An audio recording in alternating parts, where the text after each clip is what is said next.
जैसा कि last episode में हमने देखा था कि वैंगलिन और हाइजी बैटल करे जा रहे थे, लेकिन तभी वो जिससे वैंगलिन ने वुड एसेंस के 6 बीड लिए थे, वहां एक ब्रोकन पाम फॉर्म हो गया था। अब आगे एपिसोड की शुरुआत में हम माउंटेन सी के सरफेस को देखते हैं जो कि पूरी तरह डार्क हो गया था, और ये हाइजी का ही एक फॉर्मेशन था जिससे वो वैंगलिन को भागने से रोकना चाहती थी। और वैंगलिन और हाइजी बैटल कर रहे थे, और हाइजी एक अजीब स्पेल यूज करती है और प्राइज के तौर पर ब्लड कॉफ करती है ताकि वो 96 स्पेल्स वाला ओवल सील क्रिएट कर सके। और फिर वो सील तेजी से वैंगलिन की तरफ बढ़ता है। वैंगलिन शॉक तो होता है, लेकिन वो हेवनली बुल चार्ट से इसे रोकने की कोशिश करता है, और तभी जायंट हेवनली बुल की शैडो उस ओवल सील से टकराती है। दोनों के टकराते ही पूरे सी में बिजली जैसी गर्जन होने लगती। फिर एम्पीरियन एक्सॉल्ट हाइजी का फेस पेल पड़ जाता है और वो झटके से पीछे गिर जाती है, क्योंकि ये उसके टीचर का सिखाया हुआ बेहद पावरफुल स्पेल था जिसका मुकाबला असेंडेंट एम्पीरियन से नीचे कोई नहीं कर सकता था। लेकिन आज उसके सामने वैंगलिन खड़ा था। वैंगलिन भी पीछे हट जाता है और उसकी सांसें फूलने लगती हैं, और जैसे ही हेवनली बुल कोलैप्स होता है उसकी बॉडी का सोल आर्मर भी खत्म होने लगता है। लेकिन तभी पीछे हटते ही वैंगलिन की आंखों में एक चमक आती है और वो अपना राइट हैंड उठाकर 97 आफ्टर इमेजेस क्रिएट कर लेता है, और फिर वो तेजी से पीछे हटती हुई एम्पीरियन एक्सॉल्ट हाइजी की तरफ इशारा करके गुस्से में बोलता है, स्टॉप स्टॉप। और फिर तीसरी बार वैंगलिन पूरी ताकत से चिल्लाता है, स्टॉप। वैंगलिन में दूसरी बार स्टॉप स्पेल का यूज कर दिया था, और तभी वो 97 आफ्टर इमेजेस आपस में फ्यूज हो जाती हैं। तो ये देखकर हाइजी गुस्से में बोलती है, वैंगलिन तुम, लेकिन वो अपनी बात पूरी नहीं कर पाती, पूरी तरह फ्रीज हो जाती है। उसकी ओरिजिन सोल रुक जाती है और नीचे से ऑक्टोपस का सहारा हटते ही वो समंदर की गहराई में डूबने लगती है। हालांकि वो प्रिपेयर्ड थी, लेकिन वैंगलिन की बेहतरीन टाइमिंग ने उसे संभलने का मौका नहीं दिया, और अब सिर्फ उसकी आंखें और सोच ही काम कर रही थी। वो दूर जाते हुए वैंगलिन को गुस्से से घूरती है, और अगर उसका मुंह मूव कर सकता तो वो जरूर अपने दांत पीसती। वैंगलिन ने स्टॉप स्पेल तुरंत इसलिए यूज नहीं किया था क्योंकि उसे पता था कि लड़की जरूर प्रिपेयर्ड होगी, इसलिए उसने सही मौके का वेट किया। दूसरा रीजन ये था कि अगर वो उसे बिना सीरियसली इंजर किए स्टॉप करता तो फ्री होते ही वो फिर से पीछे पड़ जाती, इसलिए पहले उसे इंजर करना ही सही रास्ता था। एम्पीरियन एक्सॉल्ट हाइजी को रोकने के बाद वैंगलिन ऑक्टोपस को ठोकर मारकर सी ड्रैगन के साथ निकलने वाला होता है, लेकिन तभी उसकी डिवाइन सेंस नीचे गिरती हुई लड़की को नोटिस करती है। ये देखकर वो एकदम से डर जाता है क्योंकि वो ब्लैक होल के बहुत करीब थी, और तभी वैंगलिन को धीरे धीरे रिपल्स और ब्लैक होल से निकलती हुई कोई अजीब चीज दिखती है जो सीधा हाइजी की तरफ लपक रही थी। पानी में कुछ अजीब हलचल होती है जिसे नंगी आंखों से देखना मुश्किल था, और तभी एक धीरे धीरे आती हुई डिवाइन सेंस वैंगलिन के माइंड में गूंजती है, जिससे उसका फेस एकदम बदल जाता है। वो आवाज कहती है, discovered non inmail astral continent soul seal. और वैंगलिन डर के मारे सोचता है ये मरा नहीं है। वैंगलिन को बहुत खतरा महसूस होता है क्योंकि वो जानता था कि वो चीज कितनी खतरनाक है, लेकिन वो निकलने के बजाय वहीं रुक जाता है। एम्पीरियन एक्सॉल्ट हाइजी भी उस शैडो को अपनी तरफ आते देख लेती है, और उसके दिल में मौत का डर बैठ जाता है जो वैंगलिन की फाइट से भी कहीं ज्यादा बड़ा था। वो हिल नहीं सकती थी और सिर्फ बेबस होकर उस भयानक ऑरा को अपनी तरफ आते देख रही थी। वो ताकतवर एम्पीरियन एक्सॉल्ट अब एक कमजोर औरत की तरह डर से कांपने लगा और स्टॉप स्पेल से निकलने की कोशिश करती है, लेकिन उसकी आंखों में सिर्फ डिस्पेयर दिखता है। वो रिपल्स असल में ब्लैक होल से निकला हुआ एक ब्रोकन पाम था जो पागल हो चुका था और हर किसी को सील करने पर तुला था। अगर वैंगलिन चाहता तो उसे बेट की तरह छोड़कर भाग सकता था, लेकिन कुछ देर सोचने के बाद वो पलटकर सीधा उसकी तरफ अटैक करने निकल जाता। वैंगलिन तेजी से 10,000 फीट मूव करता है और अपने माइंड में सोचता है, मैंने हमेशा वही किया जो मेरे दिल को सही। इस लड़की से मेरी कोई दुश्मनी नहीं है और ये सिर्फ अपना घर बचा रही। फिर वो डिटर्मिनेशन के साथ आगे बढ़ता है और सोचता है, अगर मैं आज इसे छोड़कर भागा तो मैं खुद को कभी माफ नहीं कर पाऊंगा और ना ही वैंग अर को वापस लाने का हक रखूं। दूसरे शायद भाग जाएं, लेकिन मैं वैंगलिन ऐसा नहीं कर सकता। एम्पीरियन एक्सॉल्ट हेजी ये देखकर हैरान रह जाती। वैंगलिन बहुत तेजी से 400 फीट के दायरे में आ जाता है, लेकिन वो ब्रोकन पाम उससे भी ज्यादा फास्ट था और सिर्फ 300 फीट दूर रह गया था। वो ब्रोकन पाम पूरी दरिंदगी के साथ अपनी उंगलियां खोलता है और हेजी को पकड़ने की कोशिश करता है। वैंगलिन उसे छोड़ नहीं सकता था क्योंकि हेजी का लेवल उससे ऊपर था और वहां टेलीपोर्टेशन भी काम नहीं कर रही। और तभी वैंगलिन एक भयानक रोर करता है और उसके शरीर की 5 स्पेल वेन्स पागल की तरह घूमने लगे। उसकी स्पीड इतनी बढ़ जाती है जितनी पहले कभी नहीं थी, और रैपिड स्पेल आर्ट की वजह से 98 आफ्टर इमेजेस के साथ टोटल 99 फिगर्स बन जाते। जब वो पाम हेजी से सिर्फ 3 फीट दूर था, तभी वैंगलिन बीच में आ जाता है और एक पावरफुल फोर्स से लड़की को पीछे ढकेल देता है। एम्पीरियन एक्सॉल्ट हेजी जैसे ही पीछे गिरती है उसकी मूवमेंट वापस आ जाती, और तभी वैंगलिन अपना राइट हैंड इन ब्लेड में बदलकर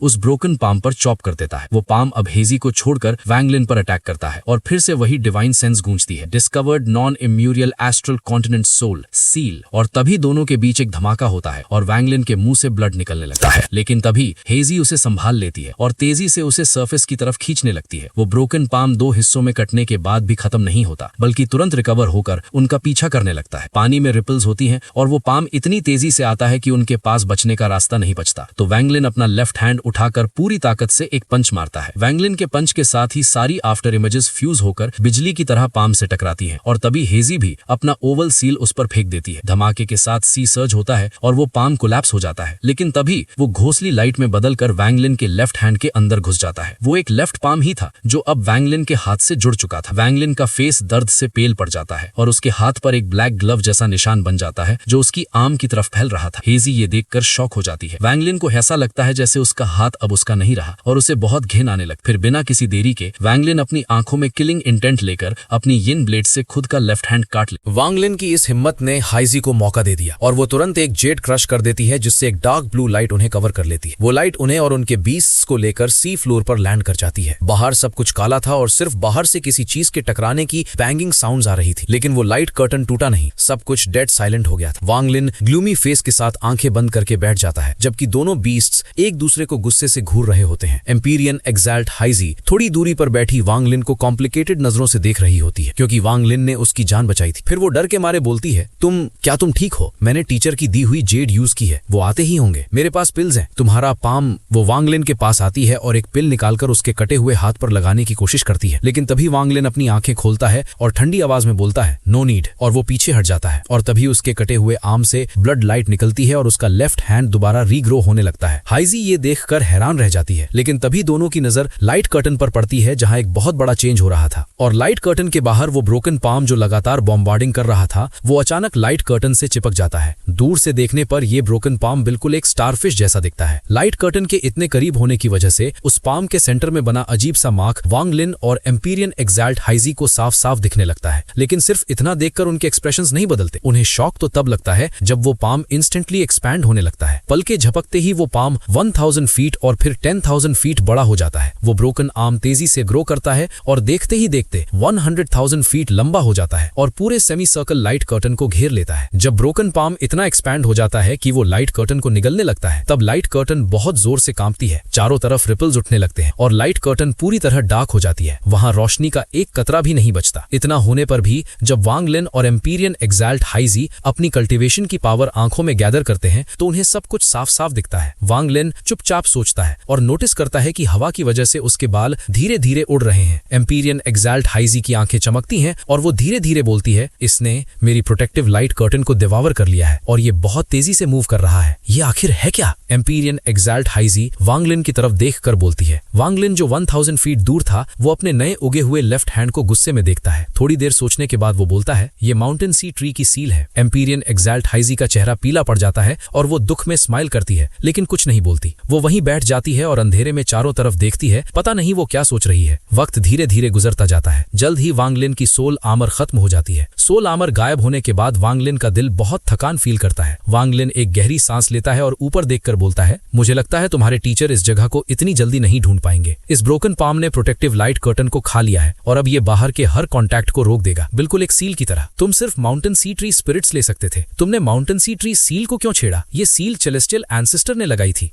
काफी देर बाद एम्पीरियन एक्साल्ट हाइजी वांगलिन को एक कॉम्प्लिकेटेड नजरों से देखती है। वांगलिन एम्पीरियन एक्साल्ट हाइजी की तरफ देखता है और धीरे धीरे बोलता है, अगर मुझे तुम्हें सेव नहीं करना होता तो मैं कब का माउंटेन सी से जा चुका होता। एम्पीरियन एक्साल्ट हाइजी चुपचाप सोचती है। इस खामोशी में वक्त तेजी से निकल जाता है। पल के झपकते ही 3 दिन बीत जाते हैं। इन 3 दिनों में दोनों ने कोई बात नहीं की। एम्पीरियन एक्साल्ट हाइजी ऊपर लाइट कर्टन को देखती रहती है और उसकी आंखों में डर होता है। वहीं वांगलिन अपनी आंखें बंद करके कल्टीवेशन करने लगता है। वो माउंटेन सी ट्री स्पिरिट्स निकालता है और उन्हें एब्जॉर्ब करना शुरू कर देता है। एम्पीरियन एक्साल्ट हाइजी 3 दिन तक खामोश रहती है, लेकिन जब वो वांगलिन को माउंटेन सी ट्री स्पिरिट्स एब्जॉर्ब करते देखती है तो वो खुद को रोक नहीं पाती और बोलती है, तुम्हारी कल्टीवेशन बहुत अजीब है। तुम साफ तौर पर वॉइड ट्रिब्यूलेंट के अर्ली स्टेज पर हो, लेकिन तुम्हारे पास एम्पीरियन एक्साल्ट जैसी पावर है। माना कि माउंटेन सी ट्री स्पिरिट एक कल्टीवेटर को वुड एसेंस बनाने में हेल्प करता है, लेकिन वॉइड ट्रिब्यूलेंट लेवल पर कुछ एसेंस से तुम्हारा कल्टीवेशन लेवल नहीं बढ़ेगा, तो इसका क्या फायदा? वांगलिन ज्यादा एक्सप्लेन नहीं करता। वो अपनी आंखें खोलता है और एम्पीरियन एक्साल्ट हाइजी पर एक नजर डालकर कामली बोलता है, मैं तुम्हारे जैसा नहीं हूँ, तुम्हें यहाँ कोई फिक्र या जल्दी नहीं दिख रही। एम्पीरियन एक्साल्ट हाइजी की खूबसूरत आईब्रोज थोड़ी सिकुड़ जाती हैं। वांगलिन खामोश रहता है और अपनी आंखें बंद करके अपने बॉडी के अंदर माउंटेन सी ट्री स्पिरिट एब्जॉर्ब करता रहता है। जब एम्पीरियन एक्साल्ट हाइजी देखती है कि वांगलिन ने आंखें बंद कर ली हैं और उसे इग्नोर कर रहा है तो वो गुस्से में अपना मुंह बनाती है, लेकिन बोलना जारी रखती है, मेरी प्रोटेक्टिव लाइट कर्टन डिवावर हो चुकी है। अगर वैसा ही है जैसा तुमने कहा तो मुझे डर है कि टीचर के लिए हमें इतनी जल्दी ढूंढना बहुत मुश्किल होगा, चाहे वो माउंटेन सी में आ भी जाए। अगर ये ब्रोकन पाम कहीं और चला गया तो और भी ज्यादा टाइम लगेगा। हमारा बाहर की दुनिया से सारा कांटेक्ट टूट चुका है। क्या तुम्हें कोई फिक्र नहीं है? ये देख देखकर कि वांगलिन अब भी कुछ नहीं बोला तो एम्पीरियन एग्जॉल्ट हाइजी की खूबसूरत आंखें उसे घूरती हैं। काफी देर बाद वो गुस्से में और परेशान होकर बोलती है, यहाँ सिर्फ हम दोनों हैं, तुम एक पेड़ की तरह बिहेव कर रहे हो और बात नहीं करते, बस मुझे खुद से बातें करते हुए देखते हो, ये तो बहुत इंटरेस्टिंग है। वांगलिन अपनी आंखें खोलता है, वो थोड़ा हेल्पलेस फील करता है और एम्पीरियन एग्जॉल्ट हाइजी की तरफ देखकर बोलता है, मुझे लगता है कि अगर तुम मुझे डिस्टर्ब करना बंद कर दो तो ये जगह कल्टीवेशन के लिए काफी अच्छी है। तुम एम्पीरियन एग्जॉल्ट हाइजी तुरंत खड़ी हो जाती है और गुस्से में एक आवाज निकालती है। वो घूमती है और वहां से चली जाती है। वो 10,000 फीट दूर चली जाती है और वांगलिन को इग्नोर करने लगती है। एम्पीरियन एग्जॉल्ट हाइजी को जाता देखकर वांगलिन अपनी आंखें बंद कर लेता है और पूरी तरह माउंटेन सी ट्री स्पिरिट एब्जॉर्ब करने में डूब जाता है। लेकिन उसका डिवाइन सेंस अब भी चारों तरफ फैला होता है क्योंकि वो बहुत विजिलेंट रहता है। रही बात सी ड्रैगन की, तो वो वांगलिन के चारों तरफ लिपटा होता है और उस ऑक्टोपस को गुस्से से घूरता है, जो बदले में उसे भी गुस्से से घूरती है। वो चिल्लाते नहीं है, लेकिन उनकी नजरों से ऐसा लगता है जैसे वो एक दूसरे को हजारों गालियां दे रहे हों। वक्त इसी तरह खामोशी से गुजर जाता है। 10 दिन, 20 दिन, 1 महीना, 2 महीने, 3 महीने, देखते देखते 4 महीने बीत जाते। इन 4 महीनों तक वांगलिन ने एक शब्द नहीं बोला और वो बस माउंटेन सी ट्री एब्जॉर्ब करने में फोकस करता रहा। सी ड्रैगन और ऑक्टोपस का स्टेयरिंग कॉन्टेस्ट भी 4 महीनों तक चलता रहा। सी ड्रैगन बिल्कुल नहीं थका और पूरे स्पिरिट के साथ ऑक्टोपस को घूरता रहा। इसके ऑपोजिट ऑक्टोपस थोड़ा थका हुआ लग रहा था, लेकिन वो हार मानने को तैयार नहीं था। दोनों 4 महीने तक एक दूसरे को घूरते रहे। वांगलिन कुछ गलत है। 4 महीने बाद एम्पीरियन एग्जॉल्ट हेजी परेशान लग रही थी। वो कुछ 1000 फीट दूर से चलकर आती है और वांगलिन से 200 फीट दूर बैठती है। वांगलिन अपनी आंखें खोलता है और एम्पीरियन एग्जॉल्ट हेजी की तरफ देखता है। उसने उसे 4 महीने से नहीं देखा था और उसका खूबसूरत चेहरा थोड़ा थका हुआ लग रहा था। फिर भी उसकी ब्यूटी पहले की तरह ही दिल धड़काने वाली। ऐसा इम्पॉसिबल नहीं है कि टीचर ने हमें 4 महीने में नहीं ढूंढा। जब से उन्हें पता चला है कि मैं डेंजर में हूँ, चाहे ये ब्रोकन पाम माउंटेन सी से बाहर भी चला जाए, टीचर डिविनेशन से पता लगा सकते हैं कि ये कहाँ गया है। 4 महीने बाद भी हमें ना ढूंढ पाना इम्पॉसिबल है। एम्पीरियन एग्जॉल्ट हेजी तेजी से बोलती, फिर वो वांगलिन की तरफ देखती है और थोड़ा हिचकिचाने के बाद दोबारा बोलती है, तुमने गेस कर ही लिया होगा, मेरे टीचर ग्रैंड एम्पीरियन जियोदी हैं। वांगलिन का एक्सप्रेशन वैसा ही रहता है और वो बिल्कुल सरप्राइज नहीं होता। जब उसने डी लिखा हुआ पिल बॉटल निकाला था तभी उसे शक हो गया था। एक एम्पीरियन एग्जॉल्ट को डिसाइपल बनाना और उसे इतना खास रखना, मतलब टीचर के पास शॉकिंग पावर होनी चाहिए। इन दोनों बातों को जोड़कर ये पक्का था कि उसका टीचर कोई ग्रैंड एम्पीरियन है और डी नाम की वजह से सेलेस्टियल एम्परर के अलावा सिर्फ ग्रैंड एम्पीरियन जियोदी ही एक ऑप्शन बचते हैं जो सेंट्रल कॉन्टिनेंट में रहते। अगर ऐसा है तो एक तीसरी पॉसिबिलिटी है, जब इस ब्रोकन पाम ने लाइट कर्टन को निगला तब वक्त की स्पीड बाहर से अलग हो गई होगी। शायद यहाँ के सैकड़ों साल बाहर का सिर्फ एक दिन हो। वांगलिन ने बहुत कामली और धीरे से कहा। एम्पीरियन एग्जॉल्ट हेजी का चेहरा तुरंत पीला पड़ गया। वो बहुत इंटेलिजेंट थी और उसने ये सोचा था, लेकिन वांगलिन के मुंह से ये सुनकर वो 60 से 70% श्योर हो गई। भले ही टीचर ने मुझे लाइट कर्टन दिया है, लेकिन ये सैकड़ों साल तक नहीं टिक सकता। एक बार ये टूटा तो उसकी आंखों में ब्रोकन पाम का डर दिखने लगा। जब दोनों बात कर रहे होते हैं तभी लाइट कर्टन अचानक गरजती है और कांपने लगती। वो 1 लाख फीट से घटकर 90,000 फीट हो जाती है। लाइट कर्टन के बाहर अंधेरे वॉइड में एक धीरे धीरे दिखने वाली फिगर आती है। वो फिगर वहां मंडराती है और वांगलिन और एम्पीरियन एग्जॉल्ट हेजी को देखती है। उससे एक खतरनाक ऑरा निकल रहा होता है। Non immortal astral continent soul मिल गई, सील। वो फिगर धीरे धीरे खुद से बोलती है। जैसे ही लाइट कर्टन छोटा होता है, एम्पीरियन एग्जॉल्ट हेजी ऊपर देखती है और उससे बाहर वो डार्क फिगर धीरे धीरे दिखती है। वांगलिन भी लाइट कर्टन के बाहर उस फिगर को देखता है। उसकी कोल्ड आइज में चमक आती है और वो धीरे धीरे बोलता है, लाइट कर्टन को 1000 फीट तक छोटा कर दो ताकि ये ज्यादा देर तक टिक सके। बोलने के बाद वांगलिन अपने राइट हैंड से सी ड्रैगन को इशारा करता है। सी ड्रैगन ब्लू लाइट की एक किरण बन जाता है और वांगलिन उसे अंदर रख लेता है। एम्पीरियन एग्जॉल्ट हेजी थोड़ा हिचकिचाती है और ऑक्टोपस को भी अंदर रख लेती है। उसका हाथ सील्स बनाता है और वो उन्हें लाइट कर्टन की तरफ मूव करती है। लाइट कर्टन 90,000 फीट से कम होकर सिर्फ 1000 फीट रह जाती है। अब लाइट कर्टन के अंदर सिर्फ वांगलिन और एम्पीरियन एग्जॉल्ट हेजी बचते हैं। एम्पीरियन एग्जॉल्ट हेजी एक गहरी सांस लेती है। वो एक कोने में बैठ जाती है और आंखें बंद करके कल्टीवेशन करने लगती है। वक्त धीरे धीरे गुजरता है। चौथा महीना, छठा महीना, जल्द ही 1 साल बीत जाता है। बाहर की दुनिया में 1 साल कोई बड़ी बात नहीं है, लेकिन 1000 फीट के एरिया में फंसे एक मर्द और औरत के लिए ये बहुत स्लो गुजरता है। वांगलिन का हाल थोड़ा बेहतर था क्योंकि उसे अकेलेपन की आदत थी। उसने इस टाइम का यूज 2 माउंटेन ट्री स्पिरिट्स को फ्यूज करने में किया। उसके 5 एलिमेंट ट्रू बॉडी में वुड एसेंस की एक कली यानी बड निकल आई थी और वो तेजी से ग्रो कर रही थी। लेकिन 8 महीने की खामोशी के बाद एम्पीरियन एग्जॉल्ट हेजी अपनी खूबसूरत आंखें खोलती है और वांगलिन को देखती है। सामने खड़ा ये आदमी उसे गुस्सा तो दिलाता था, लेकिन उसके लिए दिल में कॉम्प्लिकेटेड फीलिंग्स भी जगाता था। एम्पीरियन एग्जॉल्ट हेजी धीरे से बोलती है, जब से मैंने कल्टीवेशन शुरू की है, मैं कभी किसी अजनबी के साथ 1 साल तक नहीं रही।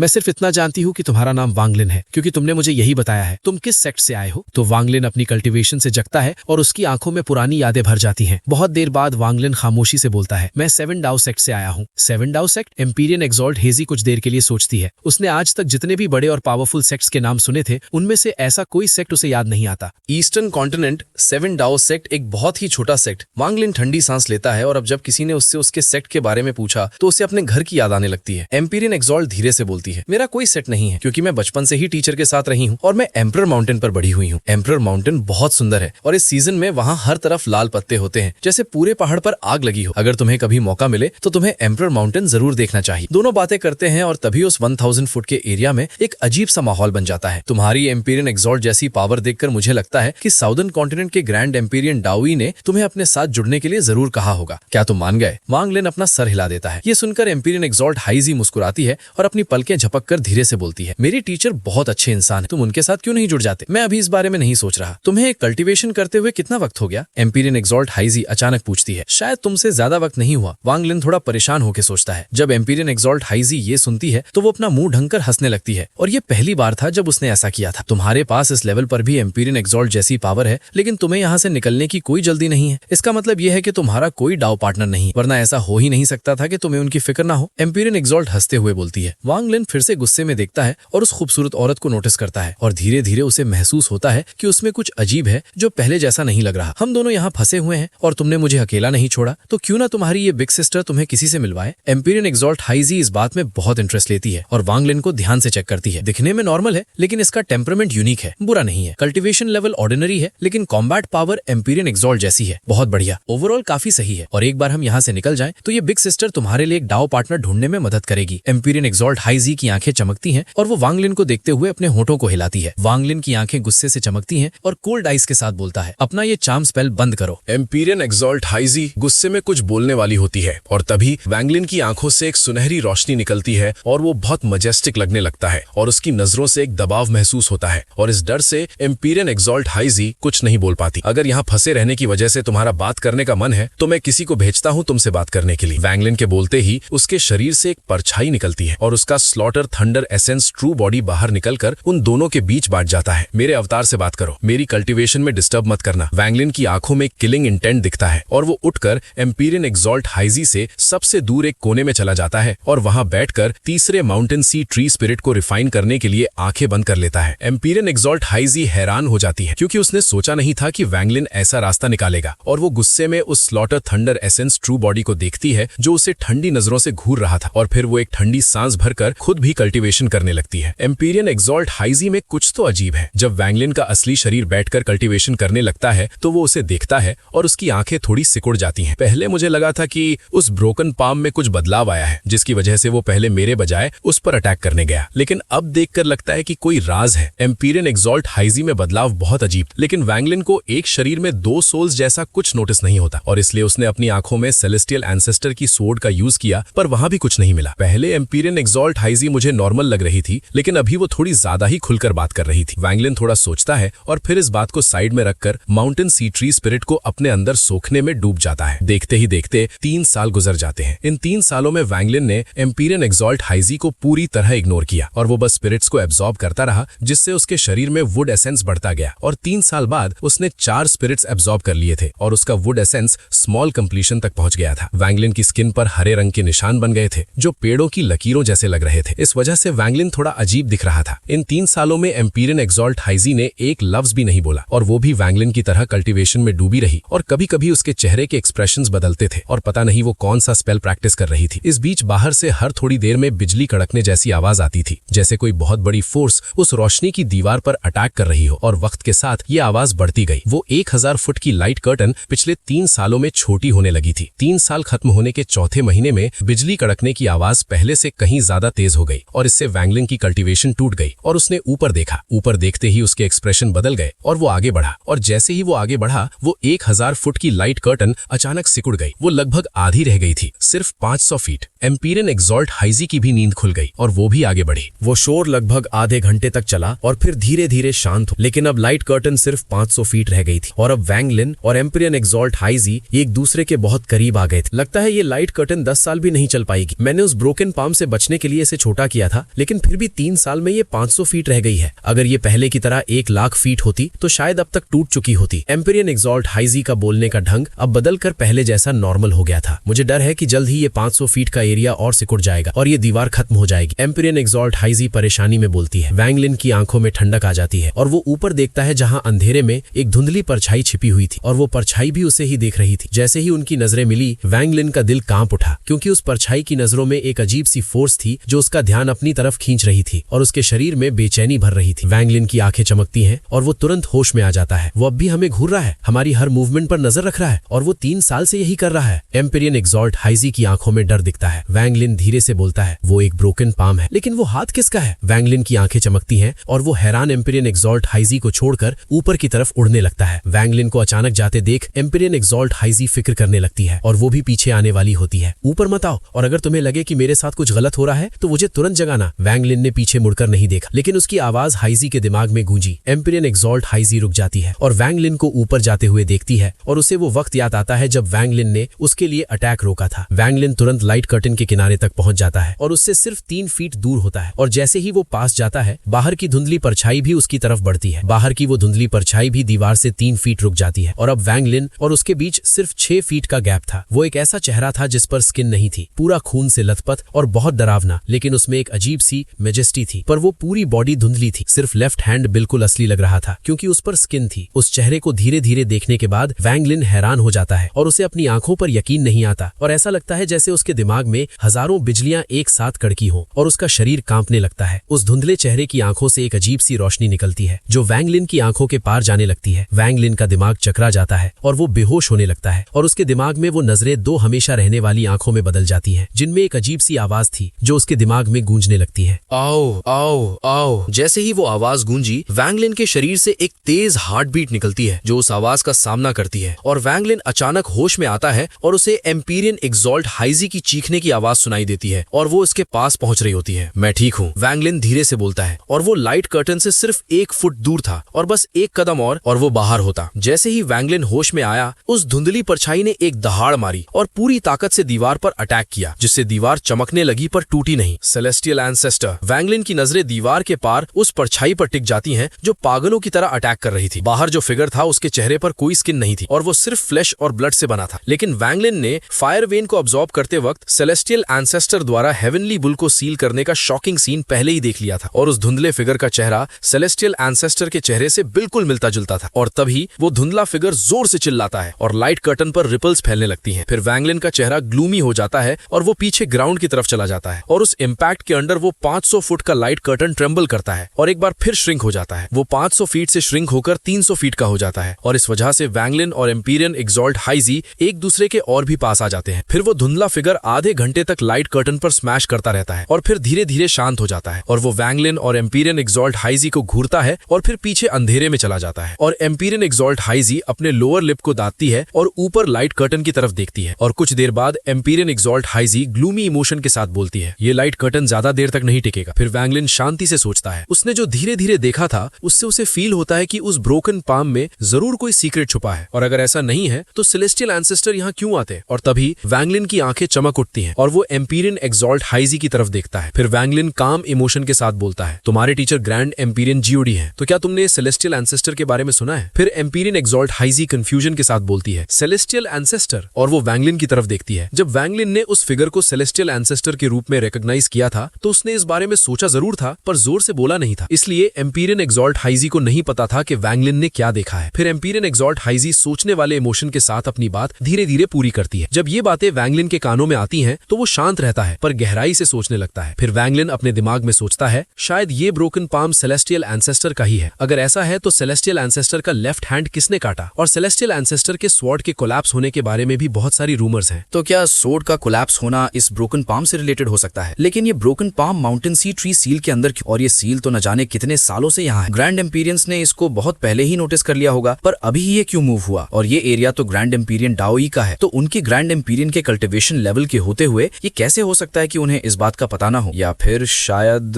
और तभी वैंगलिन की आंखें तेजी से चमकने लगती हैं। फिर वो अपने दिमाग में सोचता है, डाओई के साथ साथ बाकी ग्रैंड एम्पेरियंस को भी माउंटेन सी ट्री के इस अजीब सील के बारे में बहुत पहले से पता था, लेकिन एंड में किसी ने भी बिना सोचे समझे एक्शन नहीं लिया। और वैंगलिन कल्टिवेट करता है और लगातार सच्चाई डिड्यूस करने की कोशिश करता है। फिर वो एक लंबी सांस लेता है और अपने कंक्लूजन को सोचकर पूरी तरह हिला हुआ था। और वैंगलिन की आंखें एक अजीब तरीके से चमकती हैं और वो शांति से बोलता है, एम्पेरियन एग्जॉल्ट हाइजी, क्योंकि तुम्हारे टीचर ग्रैंड एम्पेरियन जीओडी हैं, तो तुम सेंट्रल कॉन्टिनेंट से इतनी दूर यहाँ माउंटेन सी पर क्यों रहती हो। फिर एम्पेरियन एग्जॉल्ट हाइजी गुस्से से बोलती है, तुम मुझ पर डाउट कर रहे हो। और वो वैंगलिन को देखती है और उसकी खूबसूरत आंखें तेजी से चमकती हैं। और फिर वैंगलिन खुद से सोचता है, कितनी क्लेवर औरत है, क्योंकि उसके सिर्फ एक सेंटेंस के बेस पर एम्पेरियन एग्जॉल्ट हाइजी ने बहुत कुछ गेस गेस कर लिया था, लेकिन वैंगलिन कुछ एक्सप्लेन नहीं करता है और बस शांति से एम्पीरियन एक्सॉल्ट हाइजी की तरफ देखता रहता है। फिर वो खूबसूरत औरत थोड़ा सोचती है और उसके एक्सप्रेशंस चेंज हो जाते हैं, जैसे वो किसी चीज के बारे में सोच रही हो, और बहुत देर बाद ऐसा लगता है कि उसने कुछ सोच लिया है। और तभी वो अचानक ऊपर देखती है और उसकी आंखों में एक अजीब सी लाइट दिखती है और वो सीरियस होकर धीरे से बोलती है, मेरे टीचर ने ही मुझे सर्डन कॉन्टिनेंट आने को और इस माउंटेन सी को अपना केव बनाने को कहा था। ये सुनकर वैंगलिन की आंखें चमक उठती हैं और इस बात ने उसके कुछ स्पेकुलेशंस को सच साबित कर दिया था, क्योंकि अगर ये सच था तो ये सच में बहुत प्रॉब्लमैटिक बात थी। फिर एम्पीरियन एक्सॉल्ट हाइजी तेजी से पूछती है, तुम्हें कहां से पता चला कि माउंटेन सी ट्री में ट्री स्पिरिट्स हैं? फिर वैंगलिन कामली बोलता है, मैंने ग्रैंड एम्पीरियन वूफेंग के अंदर एक एम्पीरियन एक्सॉल्ट से सुना था कि माउंटेन सी के नीचे ट्री स्पिरिट्स हैं। और वैंगलिन और भी ज्यादा गहराई से सोचने लगता है। फिर एम्पीरियन एक्सॉल्ट हाइजी अपना ग्लूमी एक्सप्रेशन दिखाते हुए बोलती है, मैं पहले भी माउंटेन सी आई थी और मेरा यहाँ एक केव था, पर ज्यादा टाइम के लिए नहीं, लेकिन 200 साल पहले टीचर ने अचानक मुझे यहाँ लंबे टाइम तक रहने के लिए कहा और तुम्हें यहाँ ग्रैंड एम्पीरियन वूफेंग के अंडर किसी ने भेजा है, जबकि ये टेरिटरी ग्रैंड एम्पीरियन डाओई की है। और वैंगलिन हल्के से स्माइल करता है, क्योंकि एम्पीरियन एक्सॉल्ट हाइजी की बातों का मतलब था कि वो इस प्रॉब्लम की को समझ चुकी थी। फिर एम्पीरियन एक्सॉल्ट हाइजी अपनी खूबसूरत आंखें बंद कर लेती है और एक लंबे टाइम के बाद वो शांति से बोलती है, टीचर मुझे बेट की तरह यूज कर रहे हैं ताकि वो माउंटेन सी ट्री के सील में छुपे उस ब्रोकन पाम को बाहर निकाल सकें। मैं ये बात समझ सकती हूँ, टीचर ने मुझे बड़ा किया है और कल्टीवेट करना सिखाया है, और अगर मैं बेट भी हूँ तो मुझे कोई कंप्लेंट नहीं है। पर अजीब बात यह है कि ग्रैंड एम्पीरियन वूफेंग ने तुम्हें इसमें इन्वॉल्व क्यों किया? तुम्हें यहाँ लाने का क्या फायदा है? और एम्पीरियन एक्सॉल्ट हाइजी अपनी आंखें खोलती है, लेकिन वैंगलिन का एक्सप्रेशन बिल्कुल न्यूट्रल रहता है और वो शांति से अपना सर हिला देता है। हालांकि उसके दिमाग में इस मैटर के बारे में एक गेस चल रहा था। फिर वो अपने दिमाग में सोचता है, आम कल्टीवेटर्स मेरे ओरिजिन को शायद ना समझ पाए और यहाँ तक कि एम्पीरियन एक्सॉल्ट्स को भी इसे डिटेक्ट करना मुश्किल लगेगा। लेकिन ये बात ग्रैंड एम्पीरियन से कोई सीक्रेट नहीं है। ग्रैंड एम्पीरियन वूफेन के अंडर उस इंसान ने मेरी आइडेंटिटी वेरीफाई करने के इरादे से मुझे यहाँ पॉइंट किया था और उसकी मंजिल भी बिल्कुल ग्रैंड एम्पीरियन जूडी की तरह सेम है। हालांकि ग्रैंड एम्पीरियन जूडी ने अपने डिसाइपल को बेट की तरह यूज किया, पर उनका मेथड क्लियरली अभी भी जेंटल था और उन्होंने बस उसे यहाँ रहने दिया ताकि वो साइलेंटली माउंटेन सी ट्री स्पिरिट को अट्रैक्ट कर सके। लेकिन मेरा ग्रैंड एम्पीरियन वूफेन के साथ कोई कनेक्शन नहीं है, तो उन्हें फर्क नहीं पड़ता कि मैं जिंदा रहूं या मर जाऊं। वो मेरी आइडेंटिटी वेरीफाई करने के साथ साथ उस ब्रोकन पाम को भी बाहर बुला सकते हैं और उन्हें इस बात से फर्क नहीं पड़ता कि मैं केव वर्ल्ड से आया हूं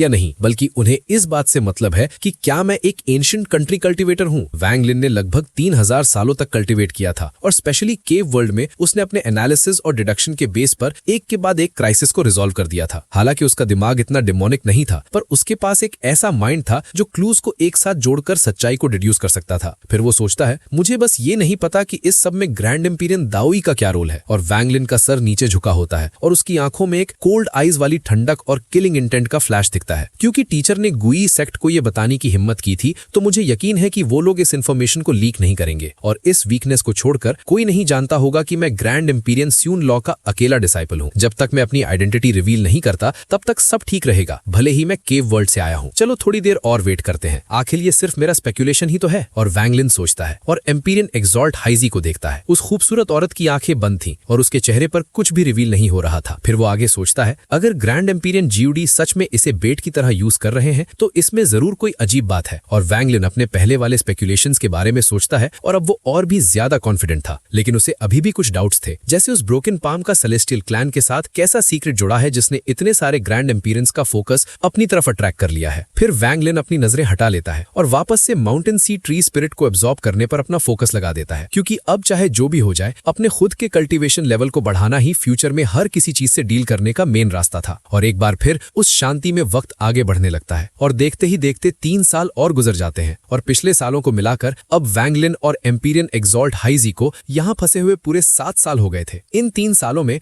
उस ब्रोकन पाम से निकलने वाला वो धुंधला फिगर टोटल 9 बार बाहर आ चुका था और हर बार वो चिल्लाता है और लाइट कर्टन पर अटैक कर देता है, जिसके कारण वो लाइट कर्टन 9 बार श्रिंक हो जाता है। और आज का दिन वो 9वीं बार था। जैसे ही लाइट कर्टन ट्रेम्बल करता है तभी वहां टूटने की आवाज निकलने लगती है, जैसे अब वो कर्टन अपनी लिमिट तक पहुंच चुका था। और उस ब्रोकन पाम की वजह से पिछले 3 सालों में वो 9 बार श्रिंक हुआ था, इसलिए अब वो सिर्फ 30 फुट चौड़ा था। यहाँ आकर के वैंगलिन एम्पीरियन एक्सॉल्ट हाइजी की बॉडी की खुशबू को भी स्मेल कर पा रहा था। 30 फीट कोई बड़ा एरिया नहीं था। अगर वैंगलिन अपनी यिन ब्लेड निकालता तो वो भी 30 फीट लंबी थी और ये साफ दिखा रहा था कि ये एरिया कितना छोटा था। क्योंकि वो लोग इतने करीब थे इसलिए एम्पीरियन एक्सॉल्ट हाइजी अब और कल्टीवेट नहीं कर पा रही थी। उसका चेहरा थोड़ा लाल हो जाता है और वो काफी अनकंफर्टेबल फील कर रही थी और वैंगलिन की तरफ देखने वाली उसकी नजरें अब थोड़ी कॉम्प्लिकेटेड हो चुकी थी। और जिस तरह वैंगलिन को एम्पीरियन एक्सॉल्ट हाइजी की बॉडी फ्रेग्रेंस आ रही थी, ठीक उसी तरह वो भी वैंगलिन की बॉडी हीट को फील कर पा रही थी। फिर एम्पीरियन एक्सॉल्ट हाइजी थोड़े थोड़े गुस्से और शर्म वाले इमोशन के साथ सोचती है, ये एरिया बहुत छोटा है, अगर इसका कोई सोल्यूशन नहीं निकला तो ये लाइट कर्टन बहुत जल्द टूट जाएगा, और अगर ये फिर से श्रिंक हुआ तो वैंगलिन भी इस सबसे गुस्से में आ जाता है। अपनी पूरी जिंदगी में कुछ गिनती की औरतों को छोड़कर वो शायद ही कभी किसी स्ट्रेंजर के इतने करीब गया था। वो खुद भी बहुत अनकंफर्टेबल था और उसकी तरफ से आने वाली बॉडी फ्रेग्रेंस की वेव से वैंगलिन लगातार और भी ज्यादा इरिटेट होने लगता है। ऊपर से उनका 7 साल का साथ था और एम्पीरियन एक्साल्ट हाइजी मू बिंगमे की तरह ही एकदम एब्सोल्यूट ब्यूटी थी। ये अजीब सी फीलिंग वैंगलिन को चुपके से एक लंबी सांस लेने पर मजबूर कर देती है। फिर वो सोचता है, मैं इसे इस तरह चलने नहीं दे सकता, और वैंगलिन की आंखें चमक उठती है। और तभी इस मोमेंट पर लाइट कर्टन के श्रिंक होने और उसमें आने वाले क्रैक्स की वजह से वो शैडो बाहर एक बार फिर दिखाई देने लगती है। वो लाइट कर्टन पर पूरी पावर के साथ अटैक करती है और बाहर की आवाजें और भी तेज हो जाती हैं और लाइट कर्टन पर आने वाले क्रैक्स और ज्यादा फैलने लगते हैं। उस लगातार अटैक के फोर्स के अंडर वो लाइट कर्टन एक बार फिर श्रिंक हो जाता है और देखते ही देखते वो 30 फीट से 20 फीट और फिर सिर्फ 10 फीट हो जाता है और आखिर में सिर्फ 5 फीट। जब वो सिर्फ 5 फीट का रह जाता है तब एम्पीरियन एक्साल्ट हाइजी लगभग वैंगलिन के राइट साइड के बिल्कुल पास थी और दोनों अपने कपड़ों के आर पार एक दूसरे की बॉडी टेम्परेचर को फील कर सकते थे। आसपास का पूरा एनवायरनमेंट ब्लैक हो जाता है और उस ब्रोकन पाम ने न जाने क्यों बाहर से अटैक करना बंद कर दिया था और अब बस एक शांति छा जाती है। उस लाइट कर्टन के अंदर सिर्फ एम्पीरियन एक्साल्ट हाइजी की सांसों की आवाजें ही साफ सुनाई दे रही थी। फिर उस अंधेरे में एम्पीरियन एक्साल्ट हाइजी नर्वसनेस वाले इमोशन के साथ धीरे से बोलती है, वैंगलिन, और उसके बोलते वक्त उसकी गर्म सांसें वैंगलिन के चेहरे पर पड़ती हैं। बात मत करो, वैंगलिन अचानक से बोलता है और उसकी आंखों में एक तेज चमक आ जाती है। वो ऊपर उस लाइट कर्टन की तरफ देखता है जहां वो ब्रोकन पाम से बनी शैडो भी उसे ही घूर रही थी। और वैंगलिन हाइजी को मैसेज भेजते हुए बोलता है, ये लाइट कर्टन जल्द ही टूटने वाला है, तुम इस फॉर्मेशन के कोलैप्स होने की फोर्स को कंट्रोल करो ताकि हम तेजी से बाहर निकल सकें। जब हम बाहर निकलेंगे तो हम दोनों अपनी सबसे स्ट्रॉन्गेस्ट स्पेल्स का यूज करेंगे और मुझे लगता है तुमने गेस कर लिया होगा कि तुम्हारे टीचर पहले से ही यहाँ आ चुके हैं। फिर एम्पीरियन एक्साल्ट हाइजी थोड़ी देर के लिए सोचती है और धीरे से अपना सर हिला देती है और वैंगलिन एक गहरी सांस लेता है जिसमें उसे हाइजी की फ्रेग्रेंस फील होती है, लेकिन उसके पास इस डिस्कम्फर्ट को महसूस करने का टाइम नहीं था और उसकी कोल्ड आईज में एक चमक आ जाती है और हाइजी अपने हाथों से सील बनाती है और ऊपर लाइट कर्टन की तरफ इशारा कर देती है और तभी वो लाइट कर्टन गुनगुनाते हुए टूट जाता है और उसकी फोर्स से दोनों तेजी से बाहर पुश हो जाते हैं और वैंगलिन की बात मानते हुए हाइजी अपने हाथों से सील बनाती है और वहां 90 स्पेल्स वाली ओवल सील आ जाती है जो बहुत तेज रोशनी छोड़ रही थी और वो ओवल सील उस ब्रोकन पाम शैडो से टकराती है और एक बहुत भयानक धमाका होता है जिससे वो शैडो पीछे हट जाती है और तभी माउंटेन सी के ऊपर 3 लोग खड़े हुए नीचे देख रहे थे, लेकिन कोई ऑर्डिनरी कल्टीवेटर उन्हें नोटिस नहीं कर सकता था। वहां एक यंग लड़का खड़ा था जो ग्रैंड एम्पीरियन डाओ ई था और उसकी आंखें सितारों की तरह चमक रही थी और वो देखने में यंग था लेकिन उसकी एनर्जी बहुत पुरानी और पावरफुल थी। और वहां दूसरा शख्स वू फेंग था जो डाओ ई से 1 सर लंबा था और उसने बहुत सिंपल कपड़े पहने हुए थे और उसकी आंखों में एक ऐसी फोर्स थी जो पूरी वर्ल्ड को कपकपाने पर मजबूर कर सकती थी। वो बिल्कुल काम लग रहा था और बिना गुस्से के भी उसकी पावर साफ दिख रही थी। फिर तीसरा शख्स एक बूढ़ा आदमी था जिसने ब्लू रोब पहना था और वो बिल्कुल ऑर्डिनरी लग रहा था और उसकी पीठ थोड़ी झुकी हुई थी। इस बूढ़े का नाम जियूडी था जो 5 ग्रैंड एम्पीरियंस में से सबसे पुराना शख्स था जो बहुत सालों से जिंदा था। और डाओ ई उस बूढ़े की तरफ देखकर थोड़ा मुस्कुराकर बोलते हैं, जियूडी, तुम्हारा डिसाइपल मुश्किल में है। लेकिन जियूडी धीरे से बोलते हैं, अगर तुम दोनों यहाँ नहीं होते तो मेरा डिसाइपल कब का एस्केप कर गया होता। और डाओ ई मुस्कुराकर अपना सर हिलाता है और कहता है, इसका मुझसे कोई लेना देना नहीं है क्योंकि मुझे इस वैंगलिन से अच्छी उम्मीद है। फिर वू फेंग भी बोलता है, मुझे भी ये लड़का पसंद है लेकिन यहाँ इसकी रियलिटी का टेस्ट होना अभी बाकी है। और तभी डाओ ई नीचे माउंटेन सी की तरफ देखता है जहाँ पूरा एरिया अंधेरे से भरा हुआ था और उसके नीचे एक ब्लैक होल था जहाँ माउंटेन सी ट्री मौजूद था। और तभी वहाँ धीरे धीरे बदलाव आने लगता है क्योंकि वैंगलिन अपनी सबसे खतरनाक स्पेल यूज करने वाला था और वैंगलिन अपने चेहरे पर बने हेवनली बुल टैटू को चमकाता है और उसकी बॉडी सोल आर्मर से कवर हो जाती है और वो सोचता है, यहाँ बाहर जरूर कोई ग्रैंड एम्पीरियन है जो मेरी रियलिटी देखना चाहता है, तो आज मैं उन्हें अपनी असली पावर दिखा देता हूँ। और वैंगलिन अपना हाथ उठाता है